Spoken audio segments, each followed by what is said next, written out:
The words hit Sarah Williams like a brutal punch to the gut. Nurse Patricia Hendricks doesn't even bother glancing up from her magazine, her thin lips twisting into a sneer of disdain. Sarah stands at the emergency room reception desk of Metropolitan General Hospital, 8 months pregnant and doubled over in agony. Her dark skin glistens with sweat under the harsh fluorescent lights. "Please, I have insurance." Sarah's voice cracks with desperation. "Don't lie to me." Patricia finally looks up, her icy blue eyes raking over Sarah from head to toe with undisguised contempt. Sarah tries to lean in closer, clutching her belly. "My baby, keep your distance," Patricia snaps, leaping from her chair. "Don't you dare raise your voice in my ER." Patricia's palm slams against Sarah's cheek with vicious force. Sarah's head snaps to the side, her body reeling backward. She grips the counter's edge to steady herself, her other hand shielding her unborn child. The waiting room falls into stunned silence. Security cameras record every moment. What Patricia doesn't realize yet is that she's just made the worst mistake of her life.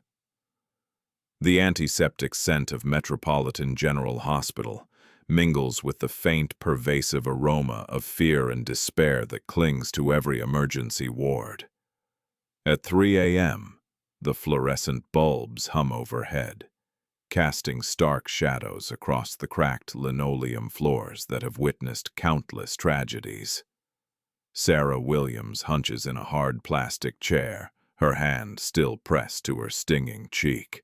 The red welt from Patricia's slap burns like a badge of humiliation. Around her, the waiting area echoes with tales of human misery. An elderly man hacks into a blood-stained handkerchief. A young mother rocks her feverish infant. A construction worker cradles his injured arm. Yet Sarah feels utterly isolated. She pulls her worn robe tighter around her shoulders, wishing she could vanish. Her wedding ring catches the light, a plain gold band symbolizing 3 years of joy with James. They scrimped for months to afford their cozy home in Riverdale, a peaceful neighborhood where kids pedal bikes down tree-lined streets and folks still wave hello to neighbors. Sarah teaches 2nd grade at Lincoln Elementary, where her students call her Mrs. W and shower her with crayon drawings of stick figure families holding hands. She volunteers at the food bank on weekends and sings in the church choir every Sunday. Her existence is straightforward, meaningful, unremarkable. Nothing about Sarah Williams hints at anything beyond the ordinary woman she appears to be. Behind the reception desk, Patricia Hendricks rules her sterile domain like a monarch. At 45, she spent 2 decades at Metropolitan General, climbing from staff nurse to head of emergency services through sheer grit and savvy office politics. Her blonde hair is always perfectly in place, her uniform spotless, her shoes gleaming. She resides in a cramped apartment in Millfield, a 30-minute drive from the hospital, piloting a rusty 15-year-old Honda with a busted air conditioner. Her fridge is plastered with bills, electricity, rent, car payments. Each one a stark reminder of how her nursing pay barely stretches. She watches doctors half her age zoom in luxury sedans to suburban estates, while she busses it when her Honda breaks down. She sees business-suited admins dictating patient care from corner offices, leaving her to handle the blood and mayhem on the front lines. Over the years, Patricia has carved out her authority in subtle ways, a sharp remark here, an intentional delay there, the power to make someone wait, simply because she can. Tonight, as always, she's the gatekeeper between suffering and solace, choosing who gets what. The hospital itself mirrors the city's stark divides. Metropolitan General serves everyone, from tech executives with platinum insurance to homeless addicts scraping by on crumpled Medicaid cards. The wealthy snag private rooms and prompt attention, the impoverished get folding chairs and wary stares. Dr. Jennifer Carter navigates the frenzy with quiet competence. At 32, she's finishing her emergency medicine residency, pulling 18-hour shifts for just enough to chip at her student loans. She observes it all, how Patricia's tone shifts based on a patient's looks, the extended waits for certain demographics, the systemic blind spots that let bias thrive unchecked. But residents don't confront head nurses, not if they value strong reviews and job references. Carlos Mendez glides his mop across the floor with the ease of long practice, blending into the shadows unnoticed by most staff and patients alike. For 8 years, he's pulled the night shift, scraping by on a paycheck that just covers rent for his family of 4. Nothing escapes his notice in these corridors. He can spot which nurses offer genuine kindness and which ones radiate disdain. His wife, Maria, holds a job in the city's downtown planning office, and she often comes home buzzing with tales of the young mayor who's upending the entrenched power structure, pushing hard for affordable housing and police reforms. Carlos has never crossed paths with the man, but he holds deep respect for anyone championing working families like his own. Security guard Mickey Foster wanders the halls with weary eyes. After 23 years on the force, he retired to this less demanding gig, but he's witnessed enough brutality to pick up on brewing trouble when the air thickens with strain. Tonight, his gaze keeps drifting to the reception desk, where that pregnant woman sits alone, and to Patricia, whose edge has sharpened with every passing hour. The night shift runs by its own code, fewer bosses on deck, lighter oversight, and plenty of room for those in charge to wield their influence unchecked. And on this night, all these paths are set to intersect in ways no one could foresee. Sarah glances at her phone. 3:47 a.m. James is likely still buried at City Hall, wrestling with budget figures and council maneuvering. She hates the idea of pulling him into this unless it's unavoidable. He's got enough weight on his shoulders already. All she wants is for someone to examine her baby and assure her that things are fine. What she can't yet grasp is how drastically her world is about to shift. By 4:15 a.m., Sarah's cramps surge stronger, fierce stabs ripping through her lower back like jolts of lightning, and a dampness spreads between her thighs, sending her pulse into a frantic terror. She's miscarried twice before. She recognizes the danger signs all too well. Rising unsteadily from the hard plastic seat, she makes her way to Patricia's station, what feels like the 100th approach of the evening. Her legs wobble beneath her. The harsh fluorescent glow feels harsher now, almost judgmental. "Excuse me," Sarah murmurs, her words faint. "I think I'm bleeding. Could someone help, please?" Patricia doesn't glance up from her monitor, her fingers pecking at the keys with calculated slowness, each tap a petty jab of spite. "I told you to wait your turn," she snaps, though it's been more than 3 hours, and Sarah's fear has clawed deeper with every minute. Patricia's laugh slices through the air, jagged as shattered glass. "Sweetheart, folks wait the whole night sometimes. If your insurance were top tier, maybe you'd move quicker." With shaking hands, Sarah fumbles out her insurance card. "I have Blue Cross, solid coverage through my husband's city job." "Spare me the tales," Patricia mutters, finally lifting her head, her icy blue eyes locking on like frozen steel. Every low-income case that walks in here spins some yarn about their spouse's great gig. "Let me guess, he's a manager out there, or maybe a supervisor." A flush creeps up Sarah's face. He works for the city. We're not on assistance.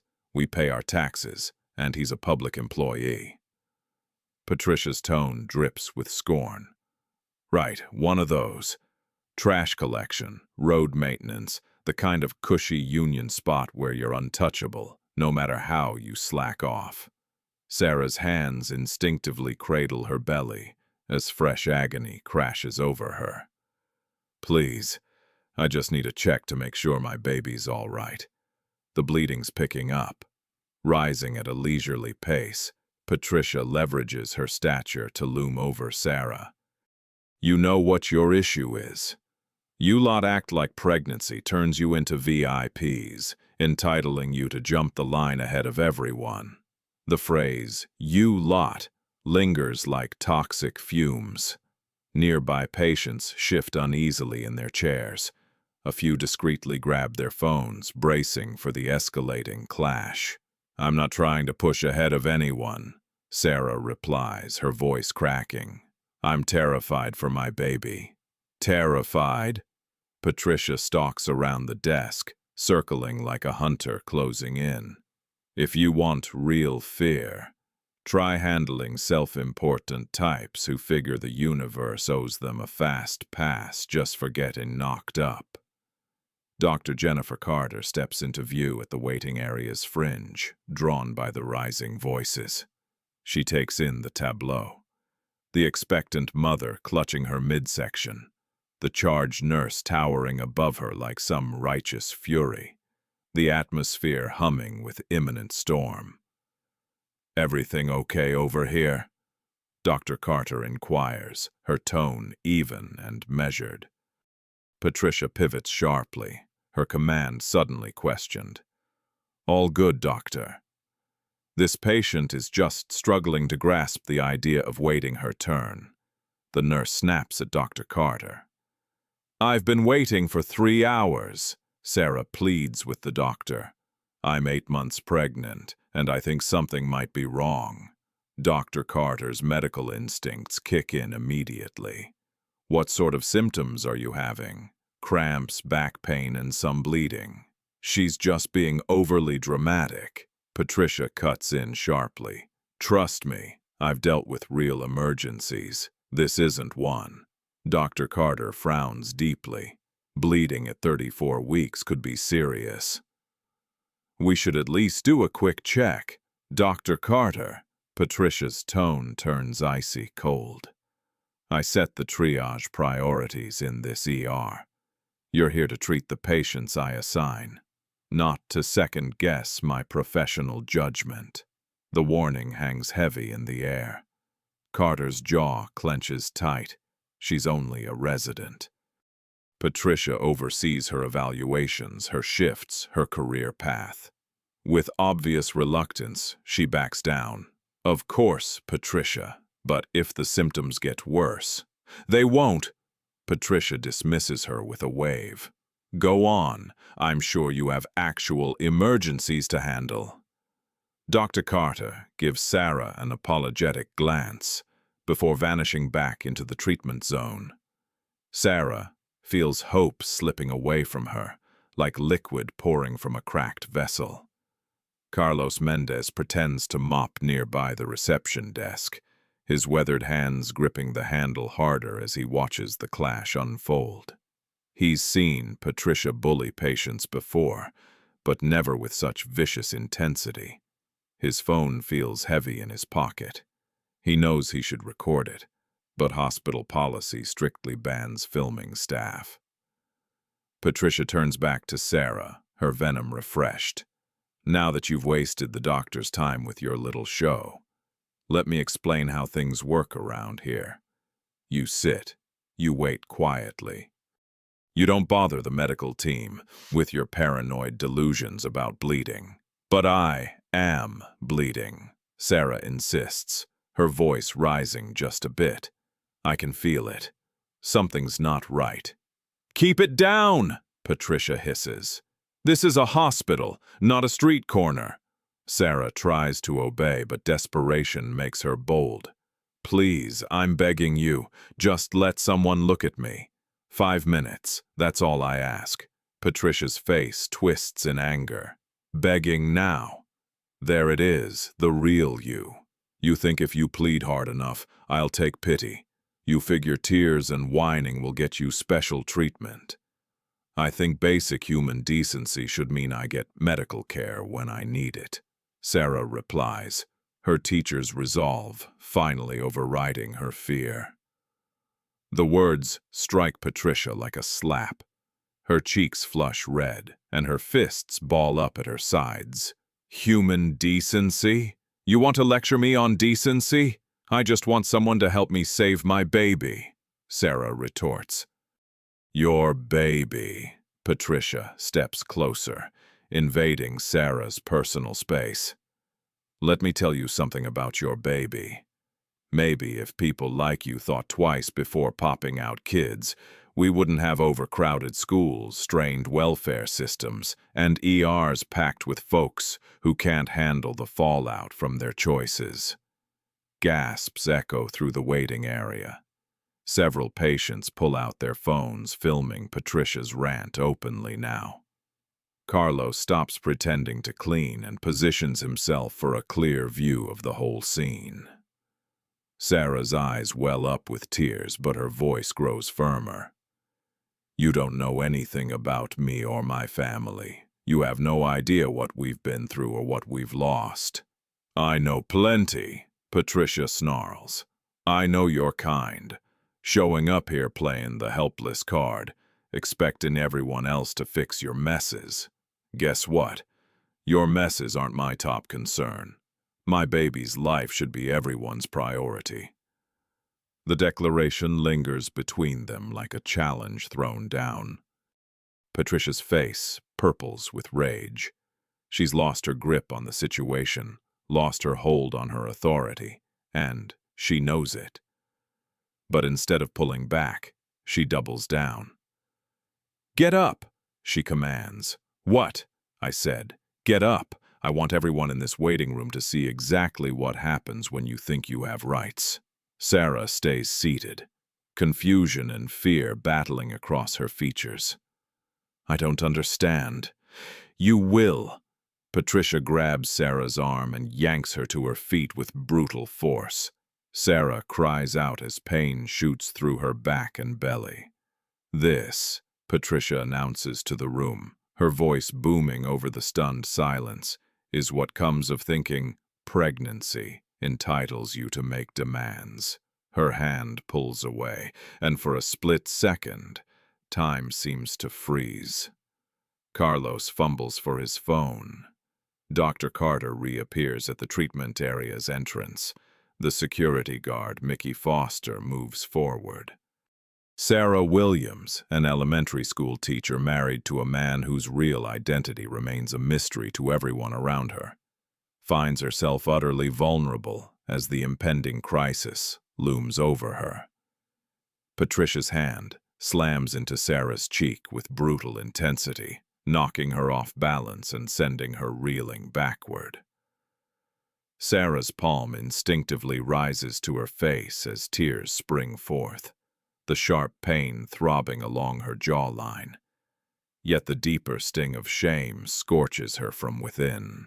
Shocked whispers ripple through the waiting room. After all, she'd just struck a pregnant woman. One voice murmurs, "My God, somebody get security."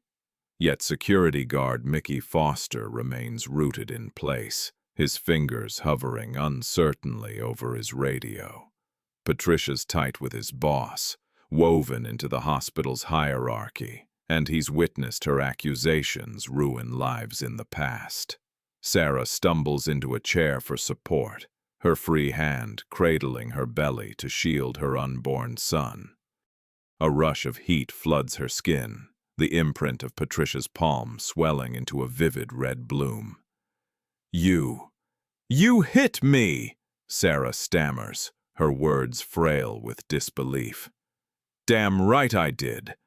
Patricia towers above her, heaving with self-righteous anger. "And I'll do it again if you don't back off. This is my ER. You'll show some respect or hit the door. She snaps.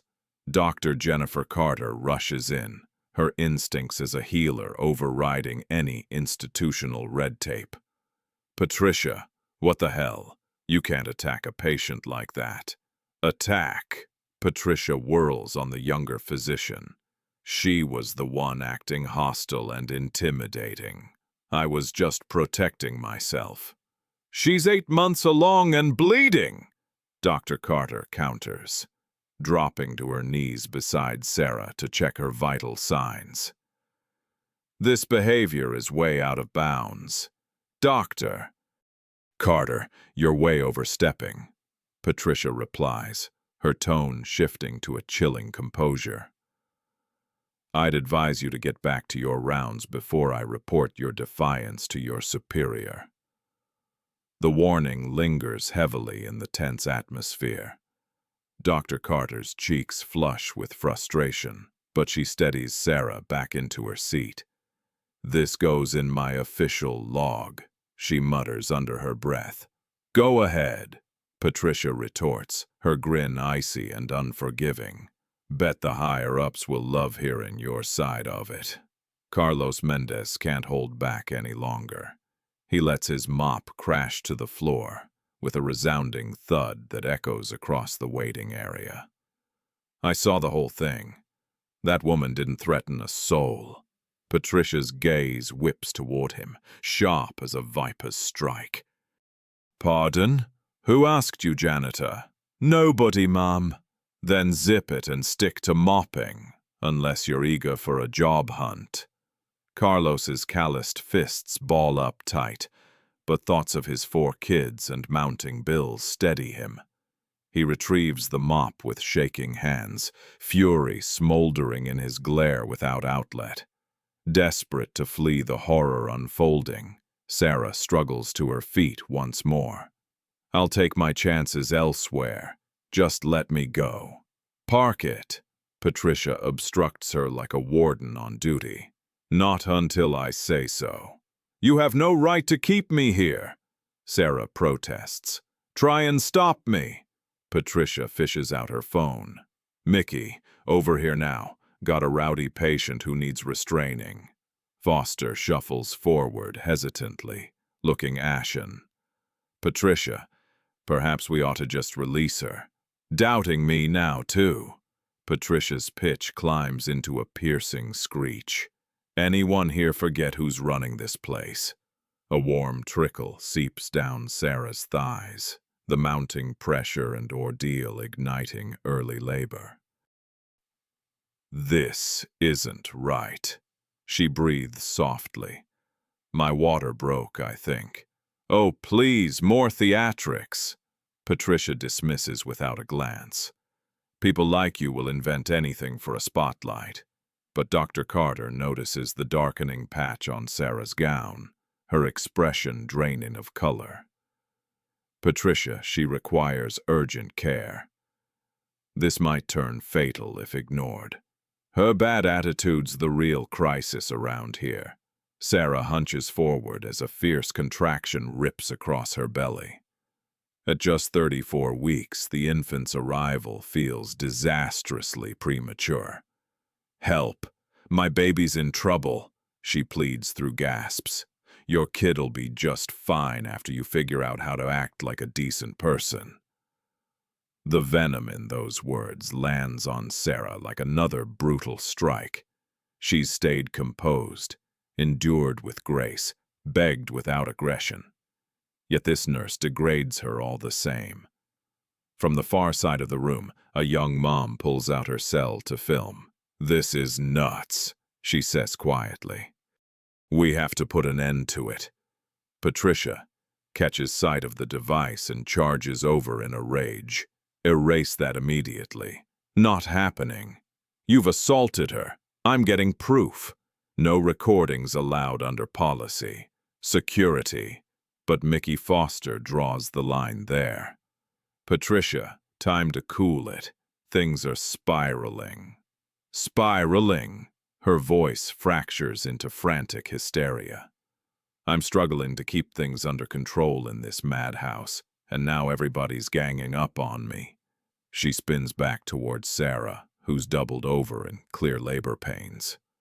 This is all because of you. You showed up here like you owned the place, throwing my emergency room into chaos and turning my own team against me. Sarah glances up amid tears of agony and shame. All I wanted was some help for my child. Your child. Patricia's chuckle comes out sharp and sour. Let me clue you in about that kid of yours. Perhaps it's the universe's way of signaling that certain folks just aren't meant to have families. Her remarks explode across the waiting area like a thunderclap. Even those who'd backed Patricia appear stunned. A gasp echoes from somewhere. My God, someone else murmurs under their breath. Did she really just go there? Dr. Carter positions herself squarely between the two. That's it, Patricia. Stop right now. I'm escorting this patient to Trauma Bay 3 immediately. Like hell you are. I'm the supervising nurse here, and I'm a physician dealing with a woman in active labor. Dr. Carter's tone slices right through Patricia's objections. Step aside, or I'll call for your removal. Patricia's features twist into outright venom. You know something, Doctor. You could use a crash course in who's in charge around here. She snatches the closest handset and punches in the number for hospital admin. Patricia Hendricks, calling from the ER. Send security to escort out 2 troublemakers. One patient's been harassing the staff, and there's a resident acting way out of line. Carlos has reached his limit. He pulls his mobile from his pocket and starts capturing video. Screw the hospital rules. Lady, you're out of your mind. This lady desperately needs assistance. Pocket that device this instant, or I'll see to it you're hauled off in cuffs. And why's that? For standing up and doing what's right. Carlos keeps the camera rolling, even as Patricia's facade shatters entirely. Additional patients jump in, phones out and filming too. The lobby erupts into a wave of voices rising up against Patricia's overreach. That's revolting, one calls out. She assaulted an expecting mother, chimes in another. Patricia grasps that she's utterly lost her grip on the scene. Her cheeks flush deep crimson with fury as she bellows at everyone. Everyone, just shut it. I've got 2 decades in this job. I know what's good for these people. You all haven't got a clue. Sarah lets out a sharp cry as a fresh contraction racks her body, fiercer than the last. Dr. Carter glances at her watch. They're hitting every 3 minutes at this point. Patricia, I'm wheeling her up to labor and delivery, approved or otherwise. Not while I'm breathing. For an instant, the pair lock eyes like duelists under the midday blaze. Then Patricia's cell vibrates with an incoming text. She scans it, her expression shifting from fury to bewilderment, then mounting dread. It's from the hospital director. Urgent incident unfolding in the ER. Mayor Williams arriving shortly with his protection team. Gear up for full protocol audit on the spot. Patricia goes rigid at the sight. Mayor Williams. But that implies. She studies Sarah anew, peering past the plain attire and weary look. There's a quiet poise about her, a high-end wedding band glinting on her finger, speech that's courteous and clear-headed, even in terror. What was that surname again? Patricia asks, her tone shrinking to a whisper. Sarah meets her gaze despite the torment. Williams. Sarah Williams. The phone tumbles from Patricia's limp grasp, cracking against the tiles. Mayor James Williams has dominated the headlines recently. The rising star battling graft. The official probing bias in municipal care. The guy wed to a local elementary educator. Out the building's transparent entrance, Patricia spots a line of dark SUVs rolling into the lot. Emergency strobes flicker red and blue through the early morning gloom. She comprehends the nightmare. Footage exists of her attacking and withholding treatment from the mayor's spouse. Everything's crashing down around her. Sarah gropes for her phone with shaky fingers, every shift sparking fresh surges of hurt across her frame. She'd resisted dialing this number all evening, banking on sorting it out independently. Yet with yet another spasm clamping down like iron jaws, she knows she can't delay. It connects after 2 rings, met by a well-known timbre. "Sarah, what's going on?" "James." Her words crack. "I'm at Metropolitan General. The baby's in trouble, and they refuse. They flat out won't assist." Silence hangs for a second on the line. James's reply, when it comes, holds a gravity she seldom encounters, the timbre of someone whose orders carry weight. "Remain right there. Don't budge an inch. Sign no papers. Let no one lay a hand on you till I get there. Help's coming with me." Patricia observes Sarah's call unfold, anxiety building inside her. The pregnant woman's voice has taken on a different edge. Desperation lingered in her demeanor, yet now it was undercut by a steady undercurrent of assurance, as though rescue had truly arrived at last. 15 minutes passed before the automatic doors slid open abruptly, carrying in a chill of pre-dawn air. But striding through wasn't a frantic spouse accompanied by relatives. Instead, James Williams barreled into the lobby like an unstoppable storm, his commanding aura instantly seizing everyone's focus. Trailing him was a formidable group that halted the overnight ER team in their tracks. Police Chief Robert Martinez decked out in his full uniform. Hospital Board Chairman Thomas Bradley, impeccably suited even at this ungodly hour. City Attorney Linda Thompson, clutching a briefcase, while 2 media crews followed, cameras rolling from the outset. From her station behind the desk, Patricia observed this influx of influence, bearing down on her territory. Her professional instincts urged caution, yet these were clearly high-profile figures, and her stubborn pride wouldn't yield. "Visiting hours are closed," she declared, planting herself in their path with a veneer of command. "You can't just storm in because of a phone call. This is a healthcare facility bound by regulations." Chief Martinez flashed his badge then, its golden emblem gleaming beneath the harsh fluorescence. "Ma'am, this is official police business." Patricia's resolve flickered for a moment, but she pressed on defiantly. "It doesn't matter what business you imagine. This is my emergency department, and I hold ultimate sway over access to the treatment zone." Board Chairman Bradley moved closer, his silver hair and tailored attire exuding the quiet dominance of inherited wealth and deep-rooted networks. "Ms. Hendricks, I'm Thomas Bradley, head of this hospital's governing board." Recognition dawned briefly on Patricia's features, but she'd committed too deeply to retreat. "Mr. Bradley, it's good to see you.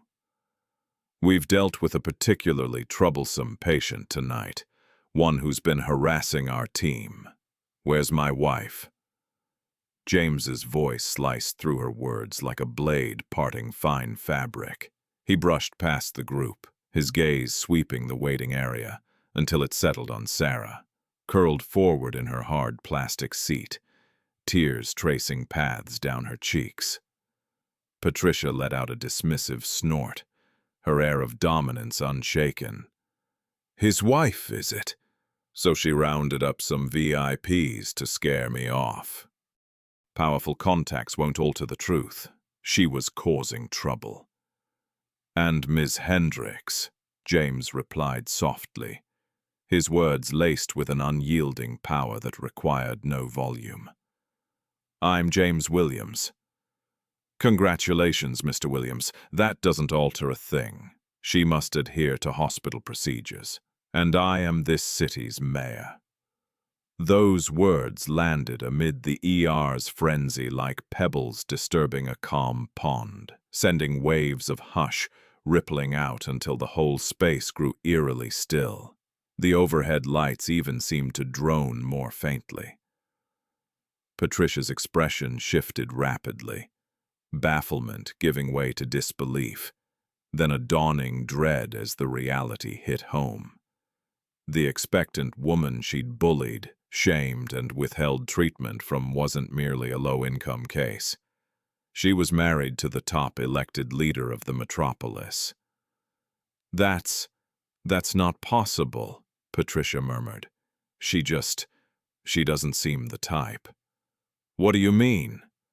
James's tone was lethally composed. "Treat her with the fundamental respect every person deserves, like her life has value." Chief Martinez advanced, his palm lightly on his radio. "We've had several complaints about assault and medical neglect. I'll require access to tonight's surveillance videos." "It was all a mix-up," Patricia faltered, her earlier bravado dissolving like dawn fog. "With Mrs. Williams, the circumstances. I had no idea of her identity." Attorney Thompson unlatched her briefcase and withdrew a notepad. "And why exactly does that factor in?" "You're implying that care here hinges on a patient's marital status." Patricia grasped that she was sinking deeper into treacherous ground with each syllable. "No, I didn't intend that. I handle every patient fairly. I swear." Dr. Jennifer Carter emerged from the exam zone, cheeks burning with justified fury. "I witnessed you assault her directly and withhold critical emergency treatment for hours on end." Carlos Mendez stepped up, mop handle clutched like a club. "It's all captured on my cell. Every action, every remark." The young mom with the video raised her phone. "I've got it too. It's already posted online, everywhere." Patricia watched her 2-decade career unravel before her eyes. Security footage has captured the entire incident. Several bystanders hold video proof as well. Reporters are swarming the place already. There's simply no chance to bury this, justify it, or erase it from existence.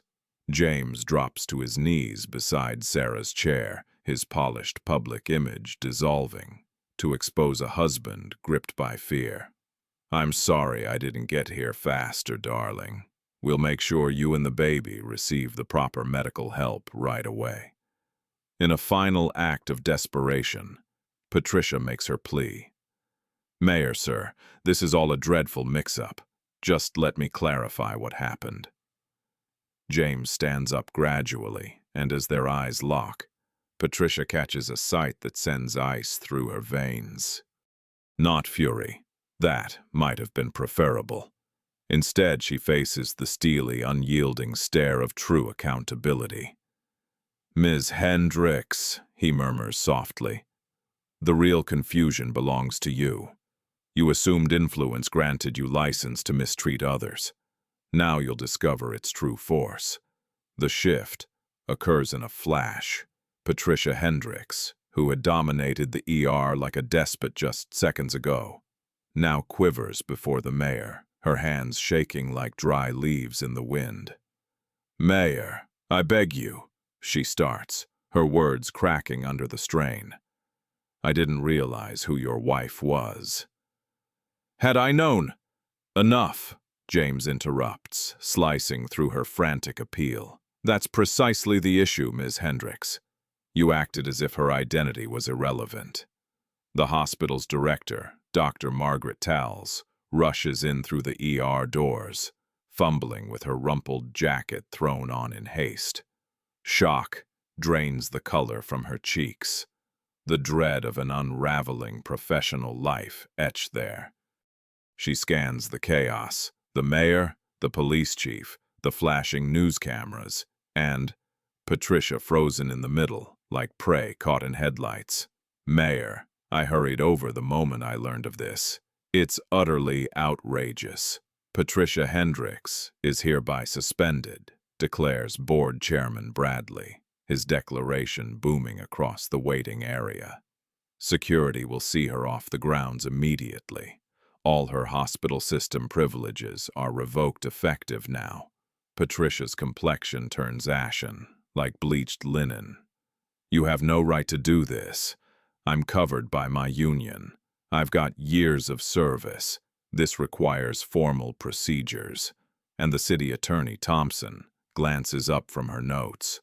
On the contrary, we possess ample records. Extensive security tapes, accounts from numerous eyewitnesses, and clear video of you attacking a patient. Your union can't shield you from criminal prosecution, she snaps. Dr. Carter moves in, medical kit at the ready. Mrs. Williams, it's urgent we transport you to labor and delivery without delay. Contractions are hitting every 2 minutes. While James steadies Sarah onto her feet, Patricia launches one more frantic bid to rescue remnants from the disaster. Mrs. Williams, I offer my deepest regrets for tonight's confusion. My shift was grueling, leading to poor choices on my part. If you can muster some forgiveness in your heart. Sarah fixes her gaze on Patricia, weariness and agony carving deep furrows across her features. You offered no apology back when you believed I held no sway, Ms. Hendricks. Only now, after learning of my husband's position, do you regret it. The statement lands on Patricia like a solid punch. In the waiting room, onlookers murmur their assent with nods. Carlos Mendez stows his mop and retrieves his phone once more, intent on recording Patricia's crumbling command. Get her out of here at once, the doctor instructs. Security, handle it. Clear out her locker, take her ID and keys. She's barred from the entire hospital grounds until the probe concludes. 2 security officers advance toward Patricia, expressions stern yet dutiful. Ma'am, please accompany us. This can't be happening, she objects as they grasp her elbow. 20 years I've given to this place. I understand it's every corner better than most. A single slip-up doesn't warrant. A single slip-up! Chief Martinez blocks her advance. Ma'am, initial findings indicate this isn't your initial case of biased conduct. Your full personnel history will be scrutinized. As the officers guide Patricia toward the exit, she brushes past Carlos Mendez. The custodian meets her stare head-on, his lined face devoid of pity. 20 years, he whispers, 2 decades of belittling folks, convinced no big shot was paying attention. Looks like you misjudged that. Patricia's knees threaten to give way under the crushing reality bearing down. Beyond job loss, criminal accusations loom. Assault on an expectant mother, breaches of civil liberties. Clips from the videos are exploding across social platforms. Her reputation will forever link to institutional prejudice in healthcare. Dr. Carter wheels in a stretcher to the waiting area, just as Sarah's situation takes a turn for the worse. Time to get her in position right away. This child's on the way. Everyone, prepare yourselves. As James assists his wife in climbing onto the gurney, Chief Martinez gestures to his team of officers. Make sure every detail of this event is captured on record. All witness accounts, every bit of video proof, all surveillance tapes, and push for formal charges to be brought forward in the next day. The sliding doors hush shut after Patricia, cutting her off from the domain she'd dominated for 20 years. Peering through the window, she watches the media vans arrive. crews assembling their gear to broadcast her humiliating downfall across the whole metropolis. Back in the emergency department, a sense of routine starts to settle in once more. Dr. Carter steps up to handle Sarah's treatment, delivering the skillful and empathetic care that was sorely missing earlier in the evening. Fellow employees murmur quietly to one another, finally voicing the accounts of Patricia's past misconduct they'd always kept hidden. Carlos grabs his mop and resumes his duties, though now with an energetic stride that marks a clear shift from before. True accountability has at last entered the halls of Metropolitan General's ER. For the first time in 2 decades, the overnight crew functions free from dread. James clasps Sarah's hand tightly while they speed off to the labor and delivery unit. "It'll all turn out fine from here," he murmurs softly. "You're secure now. So is our little one." In the lot outside, Patricia remains in her vehicle, fixated on her revoked ID badge, baffled at how her empire crumbled so utterly in just 15 minutes. The truth is straightforward. It had been eroding for those full 20 years. Only tonight did anyone truly pay attention. 3 weeks on, the probe into Patricia Hendricks has evolved into a sweeping municipal confrontation, transforming a single ER mishap into an exposé of entrenched bias spanning generations. District Attorney Sarah Carter occupies her midtown workspace, encircled by stacks of damning files that sketch a troubling narrative. Her workspace overflows with grievance reports, affidavits from observers, and footage clips that repeat the grim tale endlessly. For years, Patricia Hendricks operated as a bully cloaked in scrubs. 47 official reports, she informs her aide, scanning a hefty binder. 47 occasions when individuals sought to flag biased handling, yet each was brushed aside or lost in layers of administrative hurdles. The proof piles up relentlessly. Archived videos from various occasions depict Patricia intentionally stalling medical aid for non-white individuals. Audio logs capture her hurling prejudiced remarks at colleagues. Sworn accounts from past co-workers, silenced by intimidation, until recently, now emerge. Dr. Marcus Johnson, an African-American surgeon who departed Metropolitan General 2 years prior, at last shares his experience with the inquiry team. "She turned my days into a nightmare," he confides. "Overlooked alerting me to urgent situations, held back lab outcomes for those under my care, and even circulated whispers questioning my skills." It was unmistakably racial targeting, though documenting it felt out of reach. Internal hospital documents expose a troubling trend. During Patricia's oversight, African American and Latino individuals endured an extra 2 hours on average for care, compared to Caucasian ones presenting similar issues. Responses to reports mirrored those ethnic imbalances. Analgesics were doled out far less often to underrepresented groups, irrespective of clinical requirements. Hospital Board President Thomas Bradley convenes an urgent session as the cover-up's magnitude comes into focus. "How could this evade detection for 2 full decades?" he presses, though the reply stings with its obviousness. They hadn't overlooked it. They'd willfully disregarded it. Ex-executive Dr. Richards, who preceded Margaret in the role, confesses during testimony to getting several alerts regarding Patricia's actions. Her operations were streamlined, her expertise unmatched, and the ER hummed efficiently on her watch. "We prioritize performance indicators over probing those bias claims, which came across as personal gripes." The U.S. Department of Justice initiates a parallel review, dispatching civil rights attorneys to dissect every facet of Metropolitan General's practices. Their discoveries unsettle even veteran examiners. It went beyond a single wayward staffer. FBI Special Agent Maria Santos elaborates during a press update. This represented a profound, ingrained breakdown at the core.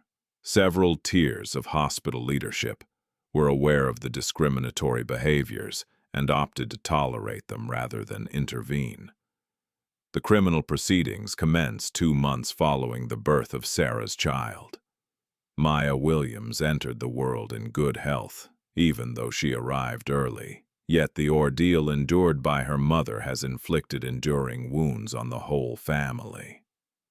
Prosecutor Sarah Carter delivers a systematic argument that eliminates any compassion toward Patricia. One clip after another reveals her disdain toward patients, driven purely by their ethnicity.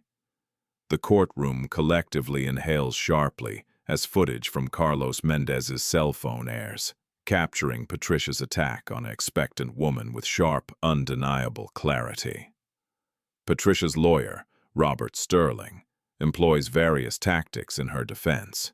He contends that she was overwhelmed by duties and under pressure. He insists Sarah acted belligerently and posed a risk. He proposes that claims of racial bias are inflated by self-serving informants angling for payouts. Yet every counter-argument collapses amid the mounting proof. Dr. Jennifer Carter steps up to testify, methodically dismantling Patricia's reliability with surgical accuracy. She informed me that the patient ranked low in priority owing to her background and socioeconomic position. As I sought to deliver proper treatment, she endangered my professional standing. She prioritized her own biases over the well-being of someone in peril. The account from Carlos Mendez sends a jolt through the courtroom. His rough, experienced hands shake as he recounts decades of observing Patricia's harshness.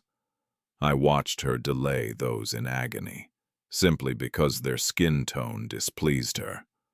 I saw her withhold mobility aids from older black individuals while providing them readily to younger Caucasian ones. Over 20 years I observed it all, but no one cared to heed a custodian's words. The case evolves into a central catalyst for nationwide discussions on fairness in medical services. Universities training doctors nationwide start evaluating their educational programs. Regulatory bodies for nurses scrutinize their enforcement protocols. Healthcare networks roll out immediate oversight tools to identify prejudices in how patients are handled. Judge Maria Rodriguez absorbs months of statements with mounting revulsion. At the pronouncement of the verdict, she speaks straight to Patricia. Ms. Hendricks, what you did embodies not just personal intolerance, but a broader organizational breakdown that nurtures such attitudes. You exploited a role meant to build faith, even as those in fragile states turn to you in their bleakest hours. The punishment handed to Patricia matches the seriousness of her offenses.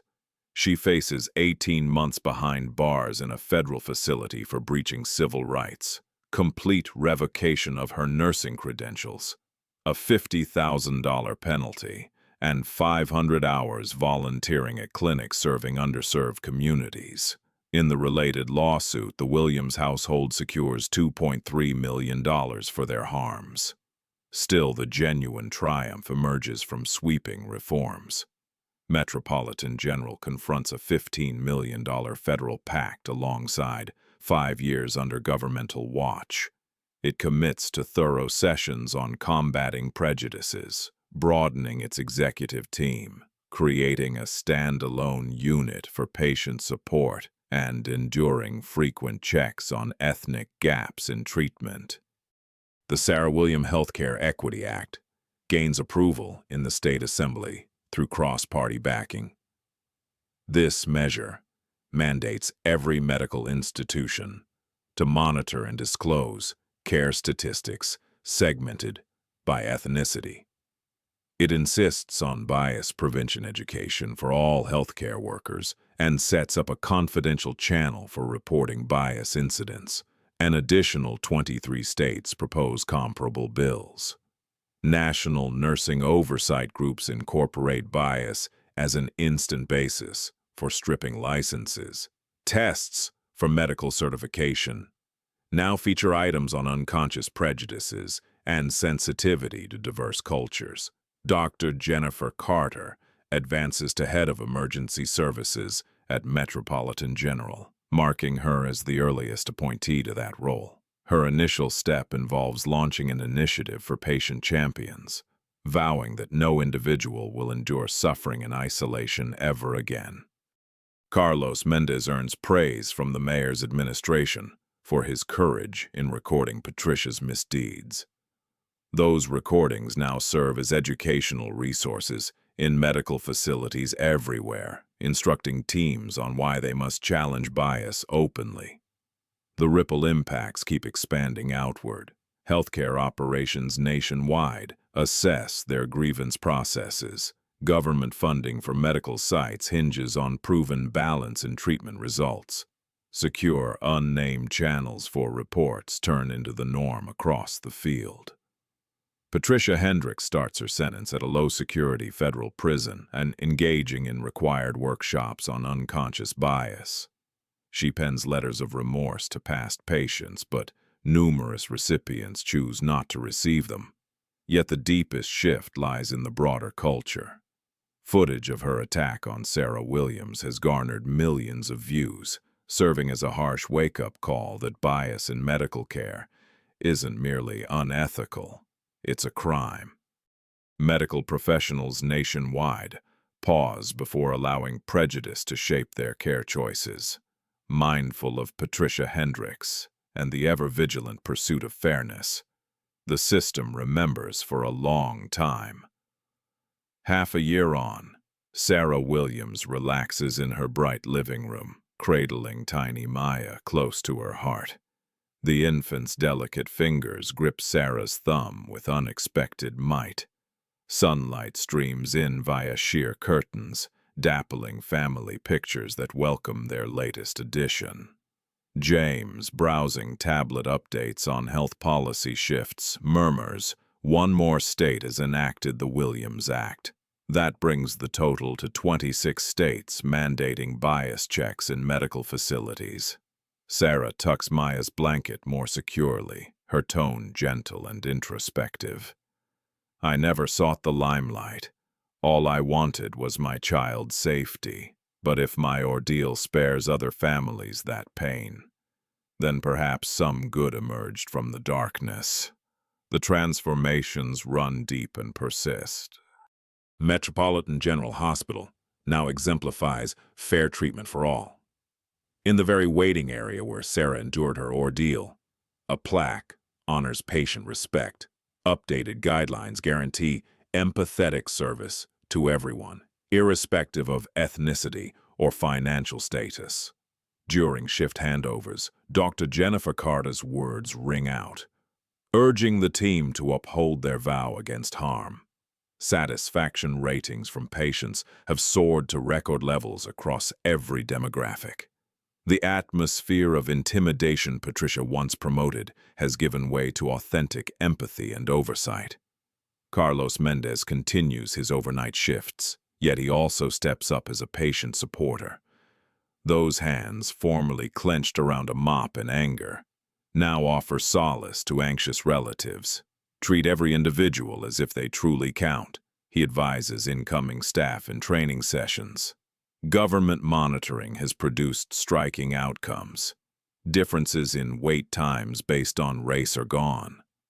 Standardized pain relief procedures eliminate prejudice. The confidential tip line has stopped scores of discrimination incidents via prompt action.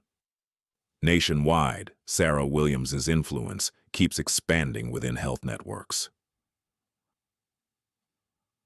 Nursing programs now include mandatory training on cultural sensitivity. Professional boards surprise inspect for fairness compliance. Hospital leaders recognize that bias isn't just wrong, it's a fiscal and legal nightmare. Patricia Hendricks endures her time in quiet reflection, joining bias awareness sessions she regrets weren't available 2 decades back. Her story features in ethics curricula as a stark warning of how unbridled stereotypes ruin lives on both sides. The Williams household launched the Maya Williams Scholarship Initiative, aiding underrepresented students entering health fields.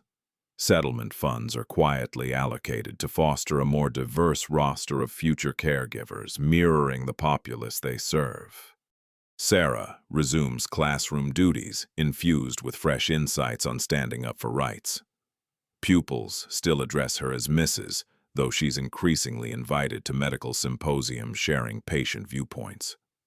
Her understated resilience has evolved into a compelling advocate for balanced care. Gazing straight at a documentary lens, Sarah conveys the conviction of one who overcame wrong and sparked enduring reform. Bias in medicine happens often enough. It's just seldom captured on record. No one should face indignity due to skin color, wealth, or connections. Spot unfairness. Raise your voice, capture it, file a report. Take the initiative yourself. James chimes in with his take.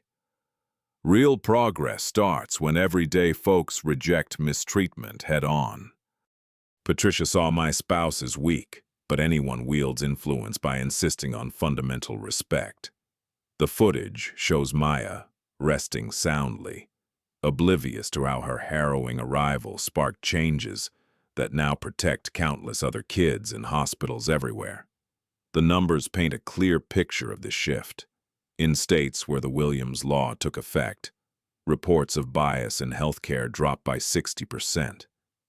Satisfaction rates for patients from underrepresented groups have hit all-time peaks. Curricula in medical schools now prioritize discussions on prejudice and fairness as core elements. Yet these figures only scratch the surface of a bigger reality. Healthcare's entire environment has undergone a profound evolution. That recording of Patricia's hostile encounter stands as an enduring warning. Prejudice carries real repercussions. There's always an observer out there, and while fairness might take time, it ultimately arrives without fail. Patricia Hendricks likely headed into her shift that evening, thinking she was simply performing her duties. She probably left for home assured that she'd dealt with a challenging case in a fitting way. How many more like her are on duty at this very moment, mistaking their prejudices for sound judgment? Even more crucially, what steps will you take to make sure the next expectant mother walking into an ER gets the respect and treatment she warrants, no matter her background or appearance? In the fight against unfairness, the strongest tool isn't always outrage or force. Often, it's just the choice to speak up when another person's worth is under threat. Today's account wasn't polished or softened. It unfolded precisely as it did, because only raw honesty keeps the facts alive.